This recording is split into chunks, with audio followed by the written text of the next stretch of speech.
great game today in Los Angeles. Marcus Morris for the Knicks, career high 38. And the Knicks down the stretch within 3. But the Clippers got 32 off the bench from Lou Williams. Julius Randle here late on a switch, and that iced the win.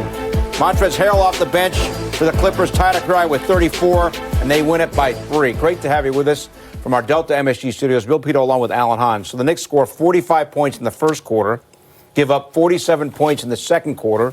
They're down by 14 after 3 quarters, and they are very much in it down the stretch. That was quite the ride, wasn't it, Bill? Going up, and then back down again, and then back up and up again. And a little rough on a Sunday afternoon. I mean, it was quite a ride, this game was, but we could break it down on different things. And the Knicks bench has been very good over the last couple of games. In fact, they're 6th in the league in scoring off the bench. The Clippers have the best bench in the league. They average over 50 points off the bench. Today they scored 85 points off their bench. Obviously led by Lou Williams, Montrezl Harrell. Harrell came in the game, made a huge difference. When we talk about benches, we talk about changes in the game. That's what you talk about. The Knicks had gotten off to a great start with their starters. But once Harrell came in, once the benches started coming in, the Knicks bench came in. Early start for them, 12:30 start in L.A. You could just see the difference right there, and the game turned. Then it became a close game. It became a game of mistakes and stops. The Knicks didn't get nearly enough stops, but the mistakes were mostly at the free throw line. You left 13 points at the free throw line. This has been an epidemic all season, and anytime you're going to lose a game by 3 points or few or more, like 5 to fewer points, all those games you look at them, or even 10, and you say to yourself, how many free throws did you miss? Cost you the game. Free throws continue with this team to cost them in close games. Knicks from the line, 24 of 37. Paul George fouled out with 7 minutes to go. That helped the Knicks' cause. No Kawhi Leonard for the Clippers, out with the load management situation. Very interesting game. And it started off with the Knicks.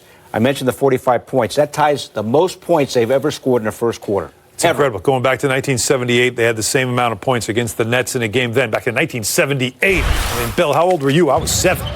I was 13. So we were very young men.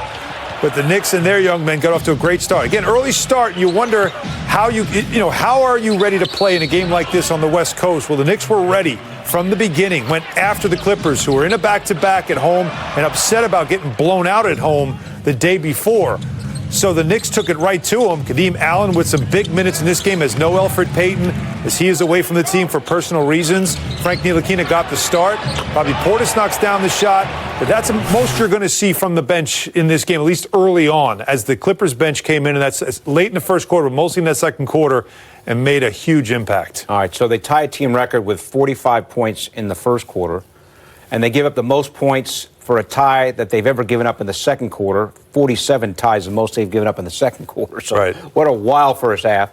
Third quarter, Clippers are hitting 1-3 after another, and we're 7 of 10 they were from 3 in that third quarter. It was incredible. And I don't know about you, we're thinking it's done, right? They're down 14 after 3, but credit the Knicks. They hung in there. Paul George, I mentioned, fouled out, and the Knicks made a game of it. They were very much alive and had a chance to maybe get closer than the 3 points that they lost by. Yeah, it's incredible. So it's 121-110. The Knicks are down by 11. 7 minutes to go. And yes, 121 with 7 minutes to go. But they're down 11. Paul George gets that foul.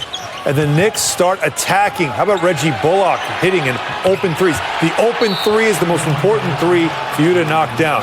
And Bullock comes in, knocks that down. Now we got a game because you're within 3. And you continue how R.J. Barrett had himself a terrific game. 24 points. That's an offensive rebound. Montrezl Harrell, though, was impossible to contain. A 2-man game. He and Lou, how about that deception right there?